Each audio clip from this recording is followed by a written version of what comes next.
scientific trials. And today, they have certified with no doubt that these bodies had life. They are ancient, that they are not classified by the science, and that they expose multiple peculiarities and elements that make them unique.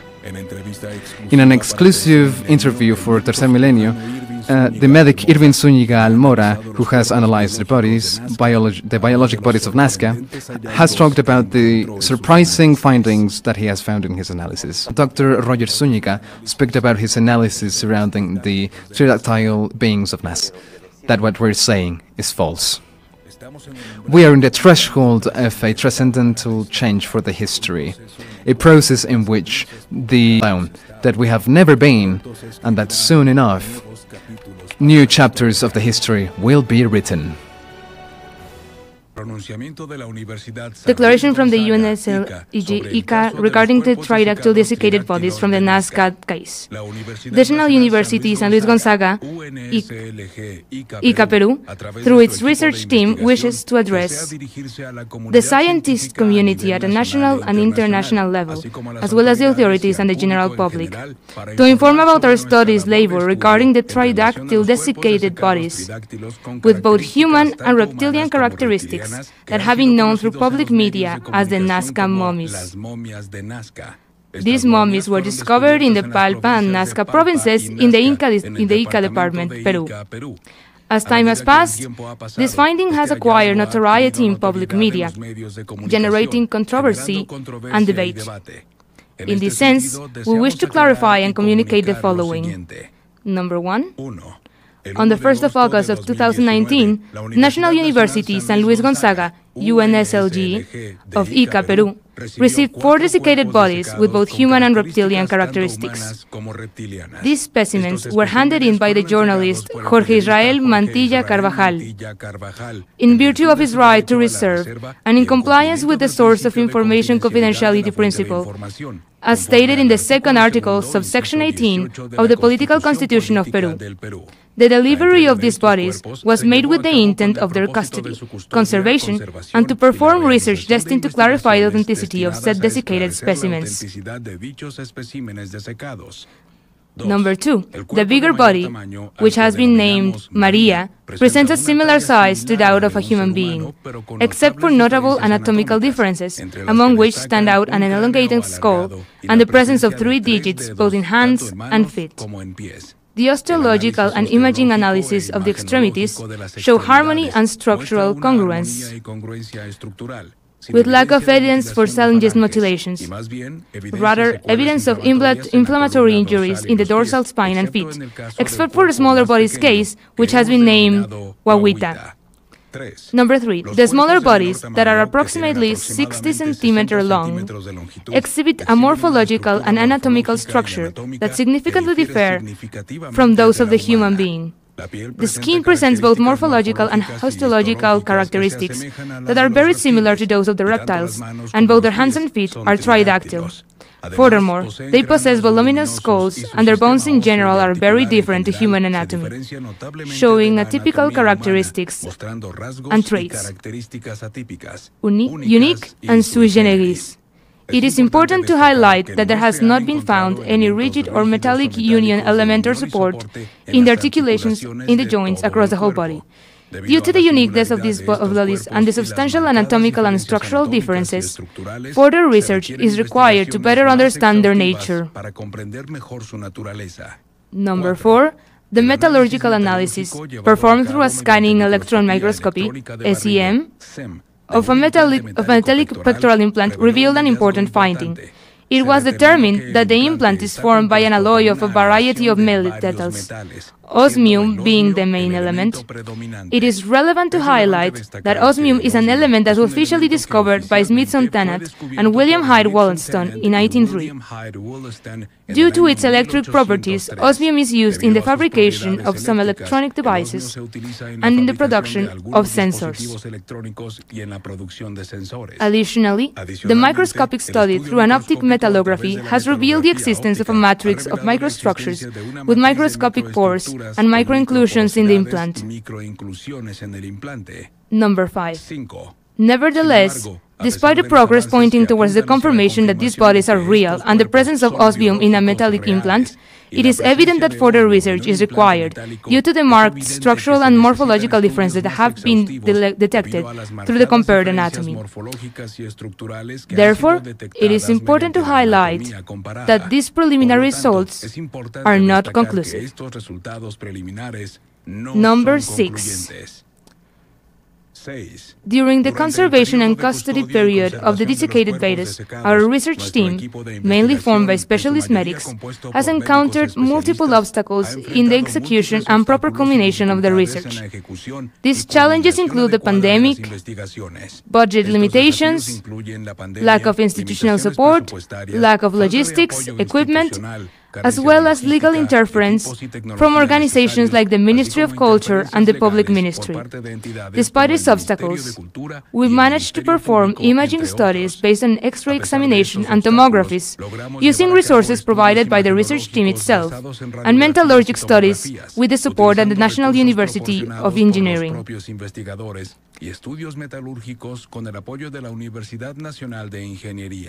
Number 7. It is important to highlight that the research team has never stated that these bodies belong to extraterrestrial beings.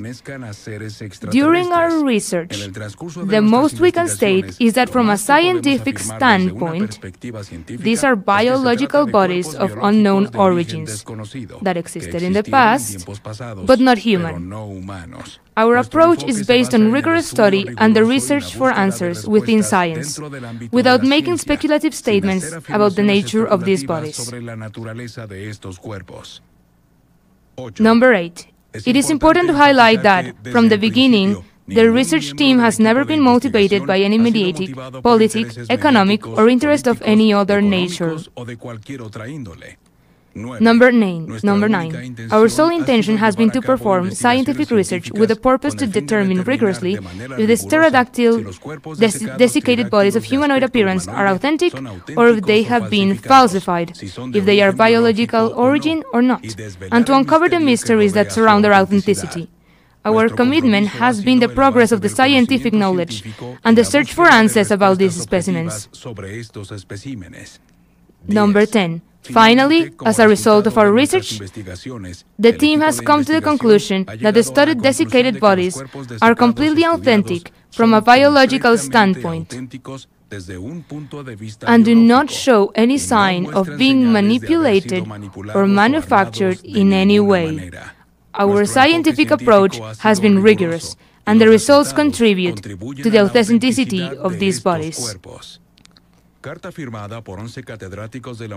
Letter signed by 11 high scientists of the ICA Peru University, 1st of November. And of salons in a lot of levels, and in a very poor state of conservation. And he really insisted that he had found a lot of remains in a lot of areas. Paul Roncero, he wanted to know if we could be able to help him to determine if his relics were authentic, and if we could help him to share this information. And that's why, when we have had the conviction that it could have been a very serious matter and very real, we have decided to research this case with two main objectives. First, to share the information so that nobody can hide this, and secondly, to research the case and to determine if these desiccated bodies were authentic or fake in the mark of a traffic or in some sort of modern joke or pun. So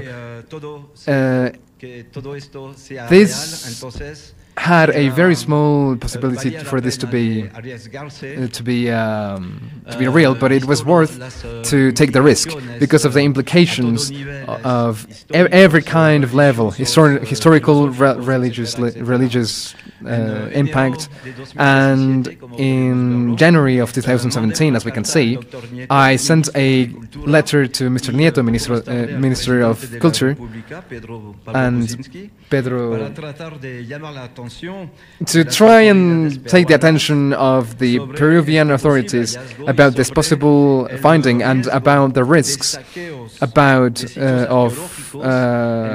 people trying to steal all of these archaeological sites from part of treasure hunters, but they did nothing. So in February and March of 2017, we have done, with collaboration with my friend Ana Bonet, and thanks to the support of all of these people, we have been able to finance and we have been able to start the research. A lot of biological elements that Mario had lent us. And around these times, there were cut heads and big hands of 3 digits and 6 phalanges.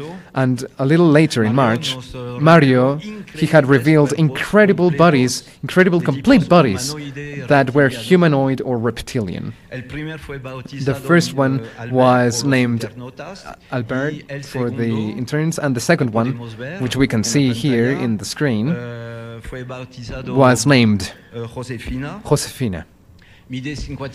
She is 57 centimeters long. Albert is 60. She has a metallic implant in the thorax, and we had found that she had 4 eggs in her abdomen, that they were informing, and a little egg that was forming in her reproductive system. So this is all the stuff that we have found with Mr. Jaime Maussan, and we've also found stuff with some other friends from Gaia.com, and thanks to them we've been able to start with this very important collaboration. So thank you to all my friends in Gaia. Some weeks later, Mario had found new bodies, completely incredible. He talked about Maria, who we can see right now in the screen, that might correspond to a hybrid being. And then Mario showed us Victoria, and they all have their names: Victoria, Guaguita, La Familia, and so much more. Biological beings, and that these beings were alive at some point in time. The laboratories concluded that these bodies had centuries and even millennia of antiquity. These bodies do not belong to the human species. And that is why the laboratories will talk about at least 2 unknown species. And I want to insist about this very important, Mario, to hand in to the University of Ica the mummies, or desiccated bodies, that we had studied, to let the Dr. José Zúñiga, for them to be able to make their own analysis and take their own conclusions. We know that these desiccated bodies have generated a global controversy, very strong. Nevertheless, until today, every specialist that have actually taken action and come here to Peru and to study them, they have concluded that these bodies are authentic. And all the specialists, or pseudo-specialists, or so-called specialists, that state that they really think that this is fraudulent, they have never come to Ica to study these desiccated bodies. Not a single one.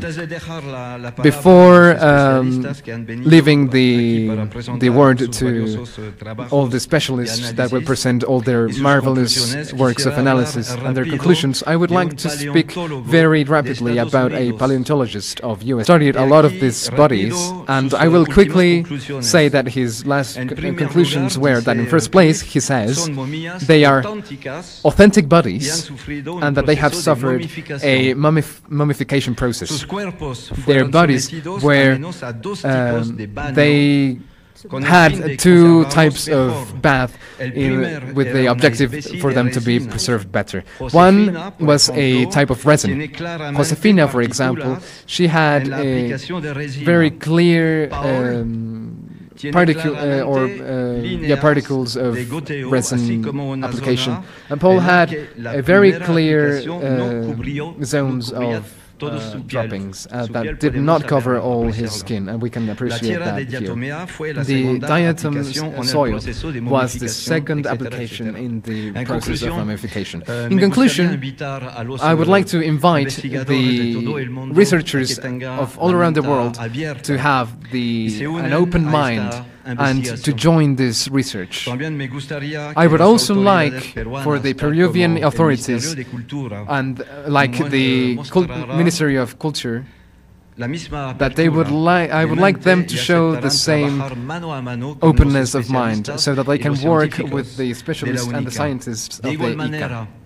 The same way, I would like that at the end of this process of research, every desiccated body that are discovered go back to the Nazca region, because all of these mummies were taken from Peru. The Incari Institute does not approve of this traffic, and we are not in favor of all of this. And just like this desiccated body of a hybrid nature that a Robert from Nazca has shown me some days ago. It appears to be from the same species of Maria, and we are currently investigating this case. This is an exclusive, and it was a surprise for Mr. Jaime. I think that this is a great cultural patrimony of the nation and of the humanity. If these bodies are authentic, this could be a very important archaeological discovery, one of the most important of the history. Finally, I would like to announce the launching of a great project, the Museum of the Non-Human Mummies for 2024 in Nazca. And my research team and me are going to be in the Nazca zone to find the local. Okay. I thank the organization and to you, legislators of my brother country, to open your minds to disruptive elements that, to the immense, vast majority, they would require to go out of their comfort zone and to get this vision of the world. To others, maybe, to force their paradigmatic paralysis. The initial videos that will go, as I say in the first part of my presentation, are in homage to more of 100 professionals that have worked a lot of hours and in more than 6 years. The second video will show moments in which I was evaluating one of these biological entities. I, as a medic, which is the denomination of my specialty, or as a forensic, which is the English term, I would like, I have prepared to search for the truth that has been hiding behind what is apparent, to a forum like this one, in this great event. The science has a method, which is the scientific method. In this development, some of the data that we have obtained are already conclusive. Nevertheless, they still require the verification of other researchers in the sense that they need to do the same analysis to obtain the same result. In my country, like in many other countries, there are no specialists in paleogenetics and with other studies. In this study, you would need a very, very, very fine-tuned tomography that requires for the great precision, and they require a great multidisciplinary team and a very, very high budget. Some of the countries, including mine, Peru, with the outdated technology that we have, if we had a fossilized fragment of a dinosaur, we would be reported that they found stone. Ladies and gentlemen, I'm not joking. This is what is happening. There's a great difference between a stone and a fossil, and they confuse these two. The University of Ica is the one who is in charge, and that who needs to be in charge.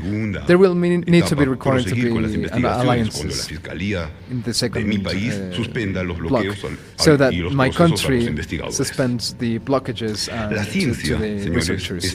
Science is out of the beliefs, or faith is out of the place in this forum. I will present now something that will surprise you, those who can pay attention in the next minutes. Before, I would like to say that I studied the tomography of high definition by 3 tomographies, and they coincide with the body that I studied, and I even compared it between studies, and I also verified if the body corresponded or not to the biological entity that was described.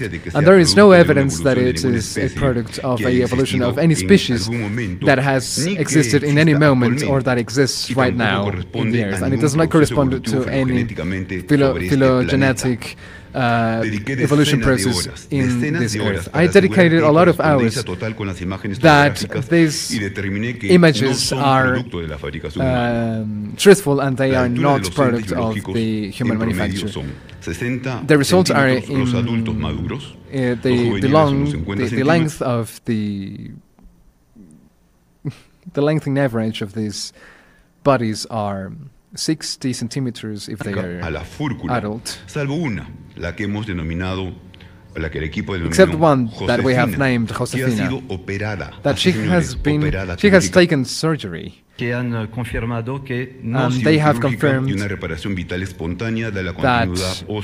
regarding the bones, well, I will show images next. What happened is, what we understand is the spinal cord, and the doors of the hands are tilted towards the front, and they have 3 phalanges and 3 digits. That's why we call them pterodactyls. Homo sapiens, like this, the nail is over the last phalange. In this case, it's after. The neck is, they can move it, but only one axis. So they can only have movement up and down, but not from one side to the other. No, from one side to another, but not up and down. I am referring to the joint from the first vertebrae and the skull. The skull is also retractile, like the rest of the spinal cord, and what we call an abdomen. In the neck, there is no medullary channel, but there is a nervous system. We can verify the absence of a jaw, but they have a respiratory hole, and there's also a hole in the anterior part of the skull, and it goes through the frontal part to the anterior part of the neck. Unlike us, the Homo sapiens that have the skull, posterior part of it. These beings were always into legs, so they never use their anterior extremities to move, unlike us in our evolution. The eyes have not been manipulated in any way. The ribs are formed by 3 units, 2 lateral and 1 in the center, articulated. The last 2 ribs do not have the central part, and those are the floating ribs that are very close to the part where the eggs are. In the belly, there are the eggs in different state of development. This formation would be the most similar thing to the ovoviviparity in that state, and that they are eggs that would need supplement from the mother through blood vessels, and they all come from a placentary nucleus, and I will explain this tomography in some seconds. The paleogenetics that has been rewriting history. When it appeared, the technology of DNA for identification has changed everything. The paleogenetics have determined that it has not, that this body does not belong to any body of any known being. To put it frankly, we are more similar to a bacteria than these beings to anything else. So we could say that the hypothesis is that they just couldn't adapt to the current world. We could say that they are beings from other worlds. But I refer to another world that the paleontologists and archaeologists have told us. So it's time to reimagine history regarding all of these evidences that we have now found. I'm referring to paleogenetics, tomographies, and what I will describe with images in some minutes is a great disruptive element that for a lot of professionals, even the serious ones, they will respond with resistance and fear. I will present the images, please. The image. That is a video. Good. There you can see that the images, they have arrows that they are pointing to the lateral zone of the anterior arc of the ribs. You see the ribs, there are three parts, two laterals and anterior. So they have ribs in all the anterior parts. Next. If you can see there, the green arrows, they are signaling the floating ribs. That means that they do not have... and the red arrow that is there, that signals the absence of the frontal arc of the ribs.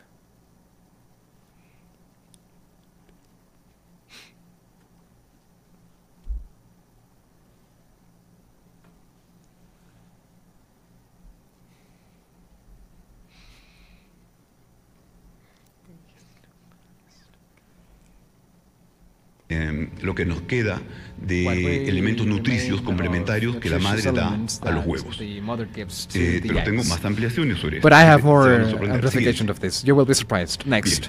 Okay, so you can see here that with a green arrow, you see an introduction to the egg with a form of plexus, and you will see in a blue arrow another form of a tortuous vessel that goes in the back of the egg, and two red arrows that are fragments of alimentary tracts to those eggs. So if you open that body, it is going to dissolve like if it was a cigarette, because that's how decayed the structures are. That's how delicate they are. Next image. Este es solo un acercamiento de lo que ya expliqué. Zoom in to what I've just explained. Next one. Esa es otra vista. That is another view of what I've just explained. Siguiente. Next. Esta es una estructuras que se encuentran structures that are found in the surface. This is some kind of bodies, but they don't really have any kind of bone tissue. They have already studied them. Next one. This is the histologic study. That is keratin. That's why it looks like a reptile. Next. These are like the sizes. As you can see, they are signaled with letters. The bigger one would be the adult, the intermediate would be the juvenile and the minors. But there's also middle ones. But this is the classification that in a moment we will tell you. But we have just come with. Next, we call it familia, family 1, family 2, and family 3. In family 3, they are the most adult ones, the intermediates from the family 1, which are the family 1. And you can see that in the family 3 they have a more angular projection towards the center. But, well, this is an adult one. This is Victoria, who is an adult. And you can see that in the interior part, the point, there isn't really a lot of projection. We're going to zoom in to the Victoria zone. Look, this is probably, so maybe the specialist did not know, but there is bone post-surgery.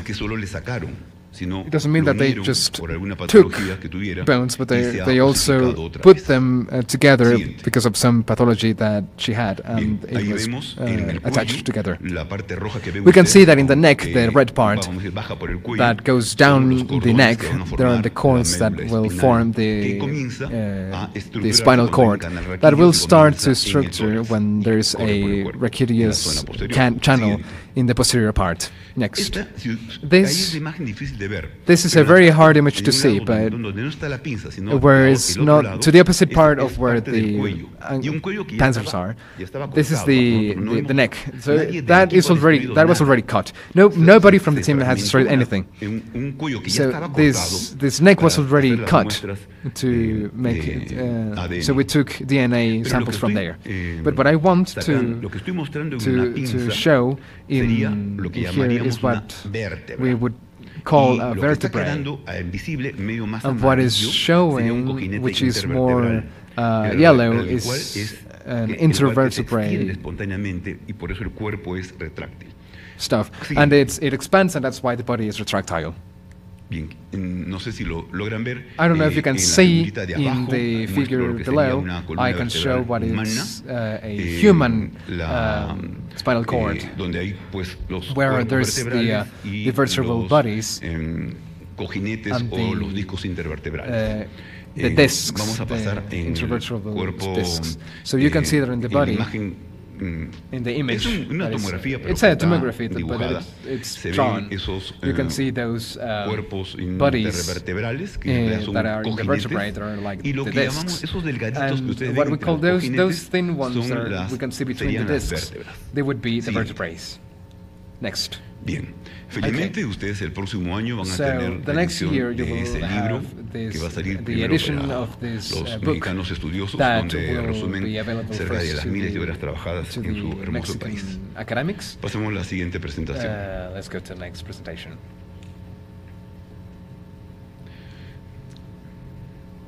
La siguiente. Next one. En el mismo USB hay otra presentación. There in the USB, there's in the pen drive, there's another presentation. Look, I will tell you that what I will show you is that the past week I was told if I would want to give testimony a new body, and that this new body they would take a tomography of it. So I will share with you what we've just seen. That is it's not really researched more than what just happened last week. Okay, so we can see there is a photography. Vamos a ver otra. So we can see another one. Otra fotografía externa. Another external photography. Yes. Más. More. La otra. The other one. Bien. Good. Ahora that's enough. Now I want to show you the tomographical part. Good. Please. I will use that very same image, but I will use arrows. It's the same image, just so you don't get lost. Now, the next with the arrows. The yellow arrows would signal the superior part of the oropharyngeus part, and the red arrows would signal the inferior part of that same cavity. Remember, it's the same image, but we just put some arrows. Next one. Good. Now, in the small part that you can see there, we have zoomed in a square what you can see in smaller but bigger. What you can see is some eggs that have a differentiated structure because they are in different states of development, and in black and white you can see very good. And you can see with some arrows that I will use in the next image. Good. The arrows, I have them because I don't have any pointers, so that's why I use them. But the blue arrow that you can see there in the upper part would signal where all the blood vessels would part from. Remember that. This is dematotropy, and the other arrows signal how the blood vessels entered. To October of the current year, there was an analysis a study in the IPN's facilities to one of the non-human bodies. The analyzed plate is made in its majority by silver, and it has traces of other metals. That opens up two theories. Firstly, metallurgical theory. The silver is a metal that in ancient times it was very hard to get, and if we're talking about an age of 1,000 years, it's very hard to think about highly pure silver, which indicates that one, it must have been realized by an intelligent being. Two, it wouldn't have need to have done with technology that would be beyond any kind of technology that from back then. Three, the fact that there is a plate inside of these beings, it would imply a very advanced technological function, apart from its new uses. There has been traces of silicium, which, in conjunction with the silver, could open up the hypothesis of a technological implementation of a living thing, because silicium forms an important part of different living things. Silicium helps the equilibrium of the mineralization of the bones, and it has an important role in the texture of the skin and the formation of cells and the metabolism. Second, theory of technological development. 1,000 years ago, there was vestiges of silver, native silver, and it was almost impossible to find silver with that high pureness. And it is very, very, very hard to find gold parts of that pureness of that age. And it's usually found in alloys of copper and gold. But in this case, we do not have these metals. It's basically pure silver, which opens up the theory of technological development, because the fact that there are these very peculiar characteristics in these vestiges is not something very common in the planet. And maybe the silver also had another use, not just in like human use, like technological or any other kind of use of that sort. There's also chloride of silver, and this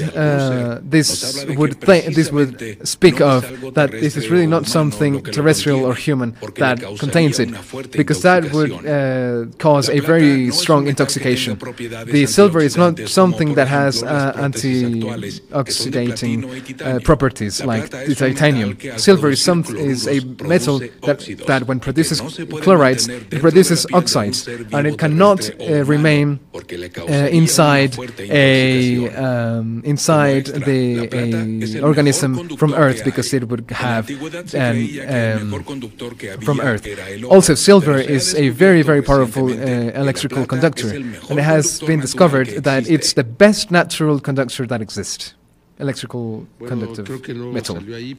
Well, I think that it didn't come out there, but the level of purity of this silver is 99%, which is basically unknown in nature, and as such it should have been made or fabricated by intelligent beings.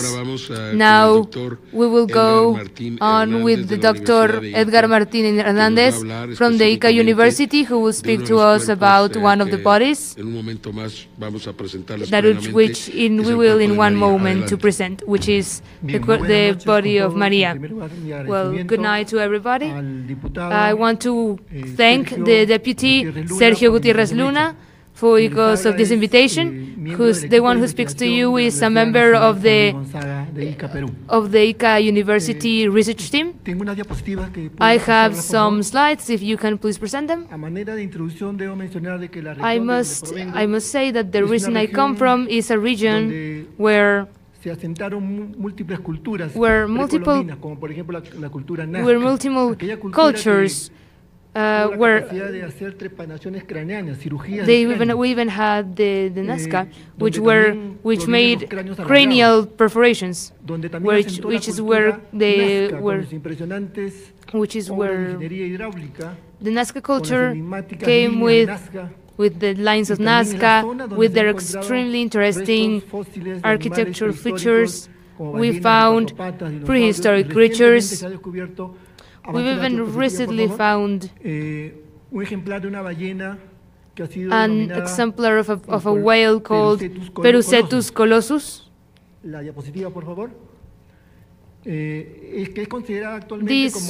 This whale is considered the biggest whale that has ever existed in this planet.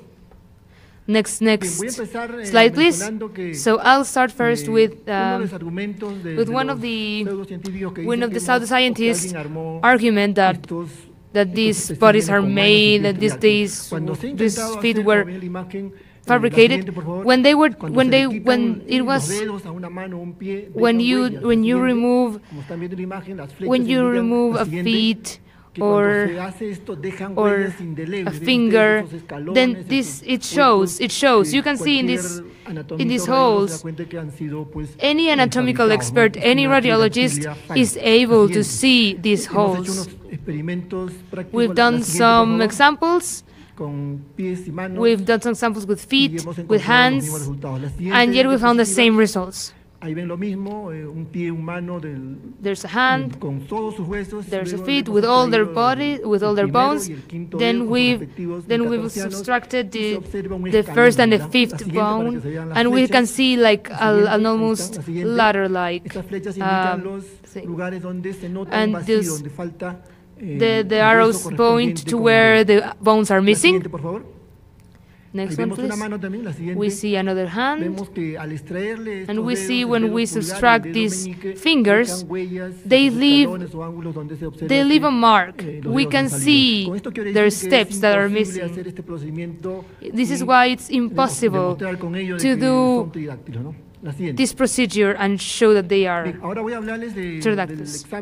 Now, I'm going to take into account, I'm going to show you the exam that we have made upon the cranium of Maria. This specimen has two parts, her cranium is divided into two, which is the face and the cranium.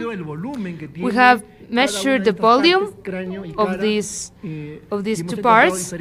We found differences in an average human adult. We can see that the likelihood is 1:1. For this, we've done the same formulas that any kind of academic knows. However, in this calculum of diameter and longitude and all of that, we've found that it has. We've calculated that these dimensions, which we've done using craniometry. We've used craniometric points. But as you can see in this image, the image has two dimensions, which are in the green lines, which are dimensions. We can see the longitude,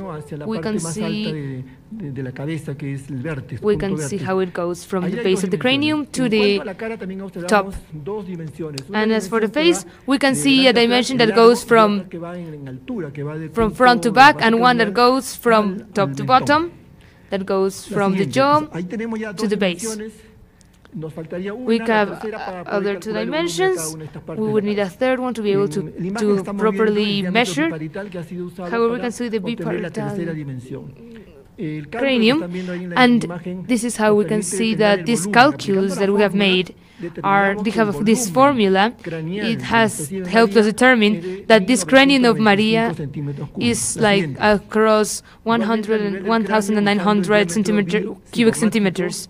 The same way, We have now a third dimension. Now we have a volume of 1,575.79 cubic centimeters.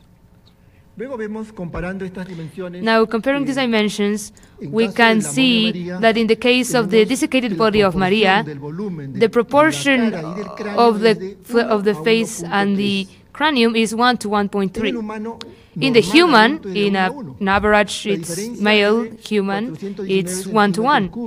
The difference, like up around 30% cubic centimeters. There is around 30% of 30% more of brain mass in cubic centimeters. I'm not saying it. I'm not just saying it. Here's the evidence. Next slide. Now we can also see that this specimen, Maria, has a strong positioning of the jaw because it was very, very in the front. We have also calculated that they have seen to the front that this angle is of 108.4 degrees. When in a normal human, it's not that. It's just 82 degrees. We can see that this is an extremely reclined angle. They had a protrusion, a maxillar protrusion. This is not very frequent in humans. It's very rare. It means that the entire maxillar was very projected to the front. In the same way, in our jawline, we have a very projected jawline that ends in an almost V. In a normal human, it's 80 degrees. However, here it's 90.4 degrees. It's extremely high. Maria had a very marked jaw protrusion. It's a very rare find in a human. But here we can see now is that she had a big maxillar protrusion and a big jaw protrusion. If finding one or the other was rare, finding both at the same time is just so much more rare. This is not normal in a human. In this image, we can see too that she had this projection. This is a 3D reconstruction. Please, next slide. However, we can also detect that she had a very extreme ocular protrusion. She had her ocular globes were protruding to the front. We can also notice that these ocular globes were projected in the front, at the front of this line. If this is made of like 95% of liquids, and it's a desiccated body, then this ocular globe must have been very compressed. We assume that the facial image of Maria could have been like the one we show in the image. This image shows the normal location of an ocular globe inside this line. We've also made a characterization of the spinal. At the level of the spine, we can at the thorax level, we found a T2, a T7, a T11, 12. We found these ribs. We've also found that we have found one less vertebrae. We have 4. However, this is not a normal thing for humans. We have a lot of different features to Maria. Next, please. We've also made an analysis about the alveolar dental region. we found very interesting stuff. Here you can see that the first odontogram made of Maria. She had 32 teeth like any human. However, she lost around she lost six teeth, and she still had remnant radicular teeth, 4. She had lost a lot of her frontal teeth. They were missing. We also observed that she had a strong teeth decay. We can see in the jaw zone the loss of 3 dental pieces. However, we can still see some homogeneity in the bone residue. Here the question was, who did it? How did they do it? Why did they do it? And with which tools? We've done some calculations about the age of Maria using some. According to this system of Broadwell, she had around 33 to 45 years. We've also did through a coronal suture through this system. We've also estimated that her age was around 35 to 40 years. Now, at the feet level, we can see the bones that make up the torso. We can see a perfect harmony with the bones from the metatarsus. In the first images we showed, we saw that if you extract the bones from the feet, they leave holes, they leave protuberances. And yet here we see a perfect anatomical harmony. And yet, at the level of the feet, we have 4 phalanges, and this is not normal in a human. Now, something a lot more strange is the way of the calcaneum bone. We have a strong back prominence which helps us to stay upright and even incline a little bit backwards. However, Maria's bone, you can see that she did not have the protuberance. She did not. It was completely circular. It makes us think that Maria could not stay upright as we could. She probably inclined to the front. However, we don't have a lot of time to speak about these chest implants, but we all know that they have osmium. They have already said that. So please, next one. To finish this presentation, I'm going to put this phrase, which is, before an extraordinary hypothesis, we need extraordinary evidence too. And so we, as a research team, we do believe we have them. This is a stone. This is a stone carved that exists in Menú. It exists in the Wano Museum. We see an image crossing of a human hand and a pterodactyl hand. From 3 parts of the body, from the head, from the thorax, and from the extremities. Later, we make a correlation to see if they were really manufactured bodies or not. Next. During the process, we used some materials and equipment, like here we're using some implant motor that is designed to work in bones, not in teeth, not in stone, just in bones, to make surgery in bones. We aided on that to take tissue in block, just like an epithelial tissue or bone tissue. Next, from the 3 regions that I mentioned, during that procedure, we got the surprise that getting a block out of the thorax, that would be like a segment of the abdominal thorax, because it's joint, we found that the species looked some kind of organ that had a position, that had the position, texture, and color of a liver. It could be a liver, and we were surprised to find it in a pretty good state of conservation, taking into account that this is a desiccated specimen from over 1,000 years ago. Next.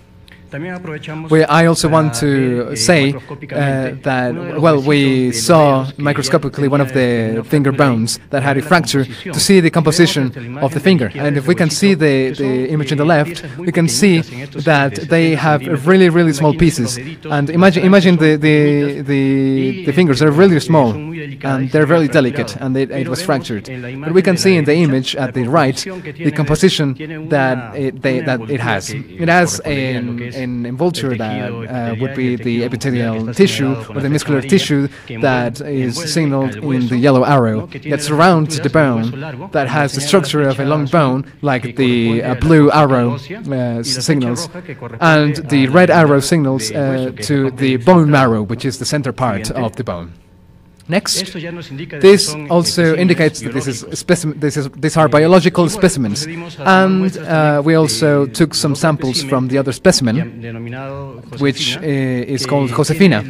It has the same similarities, but has a particularity because, as I have said before, the specimen had some strange objects in the belly that looked like eggs.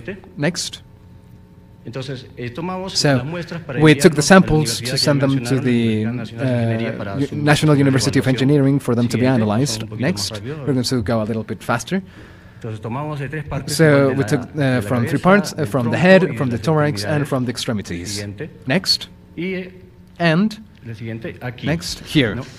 The oppositors said that these were stones that were put in there in the specimens to make them look like they were eggs. So we decided to use the same equipment and devices that was designed only to be worked in bones, not in teeth or stone, but and we could make holes, one of the eggs and another one of the eggs with some resistance, but we could do it. In the video we can see that we could make the hole, that egg, about 50 millimeters. The egg a little bit more in the upper part and in the left part of the specimen. There was also, we also did the perforation, and we noticed that that one did not offer so much resistance. That meant that in the same specimen it had 3 objects that we could say that they're eggs that had different densities. This was also sent to the National Engineering University for its evaluation. Next, the specimen. Well, here we can see a 3D reconstruction so that you can see better how these eggs are within the specimen. We took samples from 2 of these eggs, and you can also see here the distinct density that these eggs have, different densities that they have amongst themselves, because they are in different states of development. Next one. Another particularity of this specimen is that it has a metallic plate. They have already made the studies. It was also sent to the Engineering University. Next. Next, there. This is a tomography that could not be seen to have the ubication of the localization of the chest, Now, the cuts that were made in different directions, where we can see that this plate is not dense, is not compact. It has a structure. It has a hollow structure in the center, which is very interesting. That over 1,000 years old, they could make this kind of plates. Now, the experts, that are the metallurgic experts in the university, they were really surprised about a lot of things, and they will probably have the occasion with their own authority to explain it better, because I'm just mentioning it.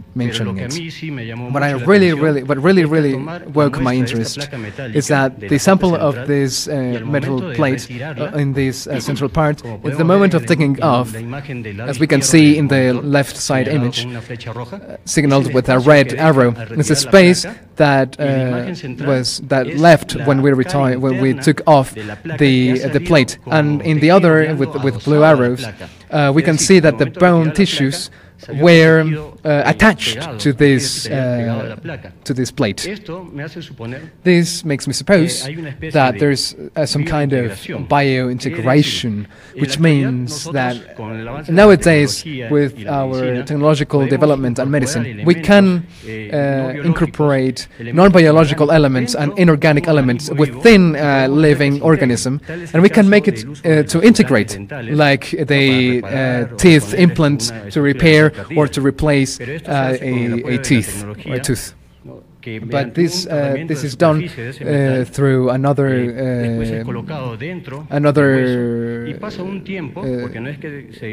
discipline, and it doesn't attach to the bone from one day to the next. It takes some months, and they fuse to this metallic structure, but to a cellular level, which this process is called osseointegration or bone integration. The green arrows signal the bone that is attached to that metallic structure that should be a teeth implant that is made of titanium, and it has been extracted. This metal has been extracted from the living organism, and it has been taken from with parts of bone.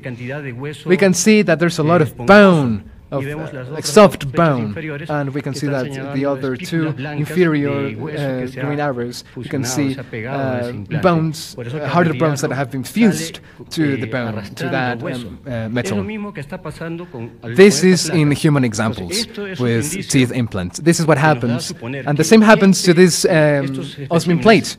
So that means that these specimens were alive, and in the time that the plate was put into them, and that an integration process and a fusing process took place when they were still alive, so that the plate fused to the bone. To be available to have real investigation. We had these are not human beings. These didn't belong to the group of humans who belong to Earth. So now the doors are open so that investigators from other universities may come to this university. That is, she's also head of the university in Cusco. Thank you very much, Joyce. I will do it very briefly. It's very ample, but this is just a little part of everything that we've been able to see. In Maria's case, the most important things that we have found are mainly at the maxillofacial level. Here I'm going to show in screen a sagittal cut. We can clearly observe a normal cortex in a human being. It's very proportional, symmetric, singularity that we can see in Maria. And something that is also very interesting in the sagittal cortex is the widthness is so much thicker. It's like 2 or 3 times thicker. It's so much thicker. This in a human, like a human that would have 2 meters 20 would have a skull that thick. As a standard, no, it's an element to have into account. In the morphology, the form of the skull that has Maria, and Maria has, if we put the theory of different things that we have used to do different forms, it's pretty leveled, so it's pretty close to a natural state. So it was not modified culturally nor modified in any case. No, because of the irregularity of the skull. There's no entrances. Is the shape and the size of the orbits. It's very marked in the case of Maria. In this image, where it's the orbits, we can observe the size in 44 millimeters, which is 35 millimeters is the average. in a big human head, this is way too much for a human. So for the archaeologists and professionals of the scientific community that say that these eyes have been ampled with some tools, well, we can see that there is a symmetry that is very proportional and uniform across the whole contour, and there is no place for there to have been any kind of modification. So you coincide with Professor Hernandez. Yes, correctly. This image and the other images radiographically, X-rays, they don't show any kind of irregularity or structural alterations that would show signs of manipulation. Okay, next. This is interesting. Here, we're going to talk rapidly about the mouth and the teeth. We've also, Dr. Hernandez has also talked about this. We have very prominent decay, especially in the part, in the superior part, in the part of that is in the top. It has very traumatic injuries. So this decayed body had some kind of habit or used this anterior part as a tool, but with very tough things. So it's very it's very decayed and very. So it's for the amount of food that it ingested. We would think that they would have like about 4 to 5 food ingestion periods a day, and very hard ones. Especially if we can see that there is a very prominent friction in the teeth, so we can conclude that they have used the teeth as a tool.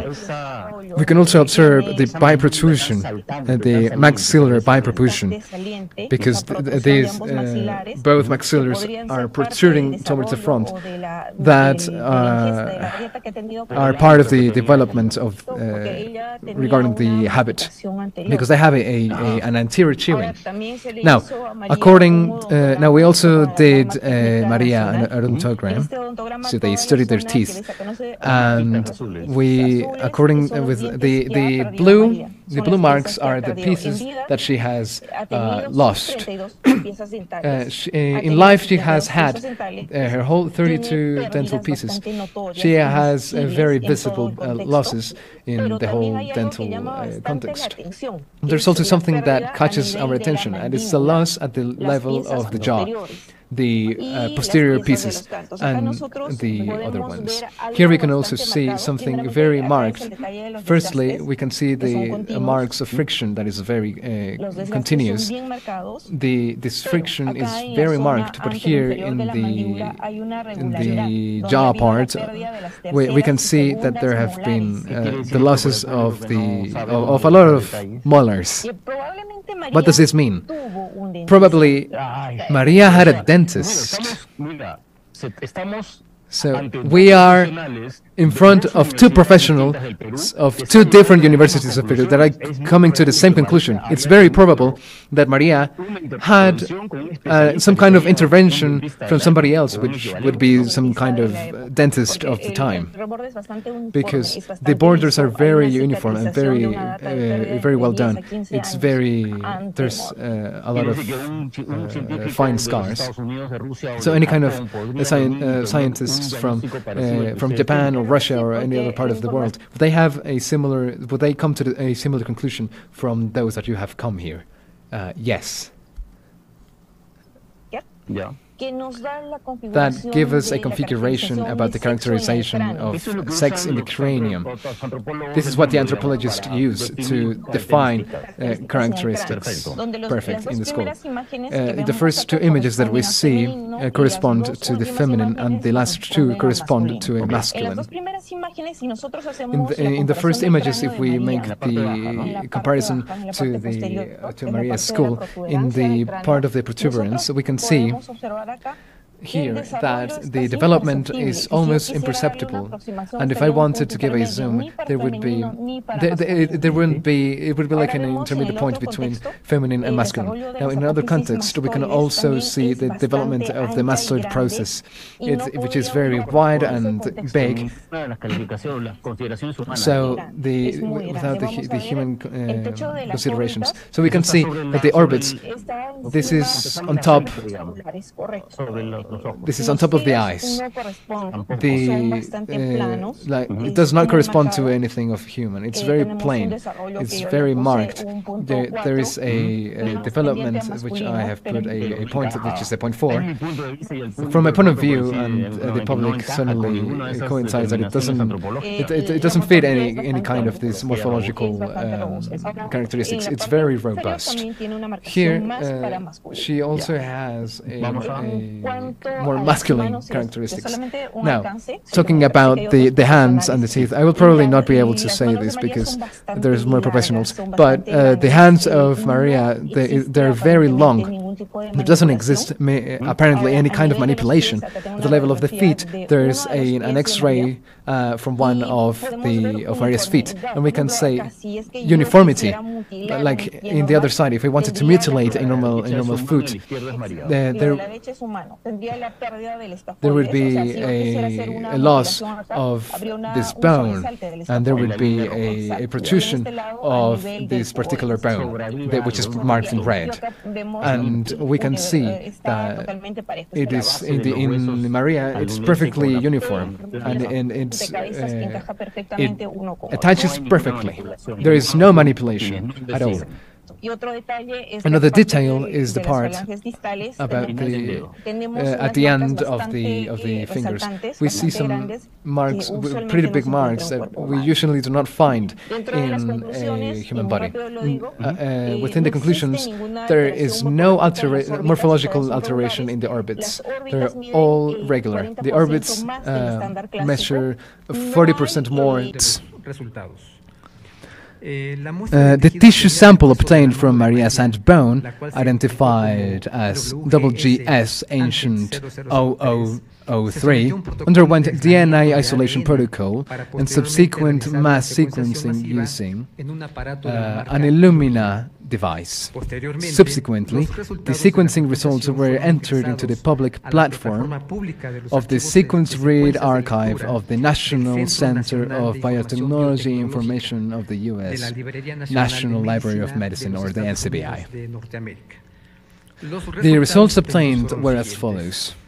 From the massive sequencing, 647,789,360 present the percentage of the read sequences in a pie chart format. In this new diagram, you can observe the representation of the pan-genus percentage, along with two hidden elements, hovering, and when hovering the cursor over these hidden elements and double-clicking, we can reveal the additional information. Surprisingly, the newly revealed information corresponds to read sequences identified in two species of apes, specifically pan-troglodytes and pan-paniscus, or the chimpanzee and the bonobo, respectively. Both of these species are sister species. I've been asked for time issues to shorten a little bit my speech, but what I want to conclude is basically that this organism contains sequences of two apes that come from Africa. That is very weird, and it's a proportion that is very similar, approximately a 15% of it. This speaks, or this tells us that this effectively we are talking about a hybrid, and the comparisons exist. In the next slide we can also observe that there are experiments in which there has been we have been able to compare cells that have been hybrided between Homo sapiens and chimpanzee, which have been done in different universities, where these hybrid cells have been obtained in an artificial manner. nature, in a non-natural way. So it's very important that we can have the way to generate evidence that allow us to clarify how these elements have been generated, because it doesn't exist until the moment. How over 1,000 years ago, how hybrid organisms could get here, apes. Spine and its pelvis, and it has some strange cavities. It has some weird appendix. They look like fins, and indubitably these large bones present at the center some correspond to an extremely strange bone marrow. You know that the bone marrow is... We can show that these red globbles, this was a biological being that was alive. With all certainty, I can say that. On the other hand, these extremities have joints, and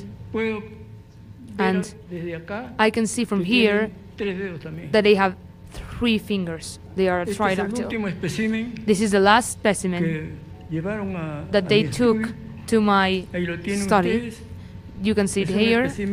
It's a strange, it's a biological being, it was alive. You can distinguish by the large bones, by the central part, by the medullary part. You can see all these well-defined bones.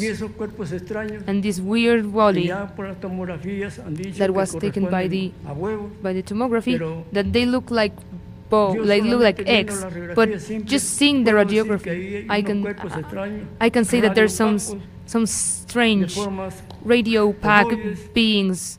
They look ovoid, but I can define them.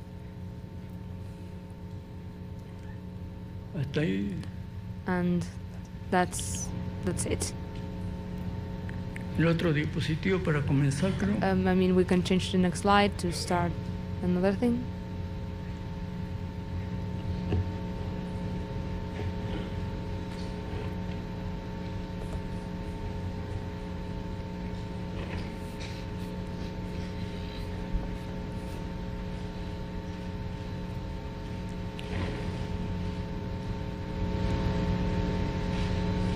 This is a specimen that they took to me, and the one I was examining, the one I took radiographies from.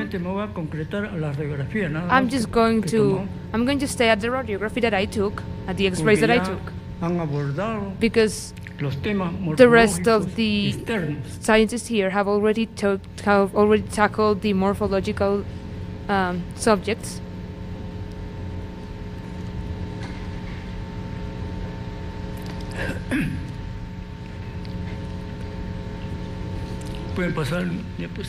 Can you change to the next slide, please? This is the title of the thing I bring to your consideration. These are the radiological studies, conventional, of unknown specimens desiccated from the south of Peru. That's my charge. I am a radiologist, medic from the University of San Luis Gonzaga at Ica. Next slide, please. Now we can see here a panoramic view of a specimen. This is the X-ray of Luisa,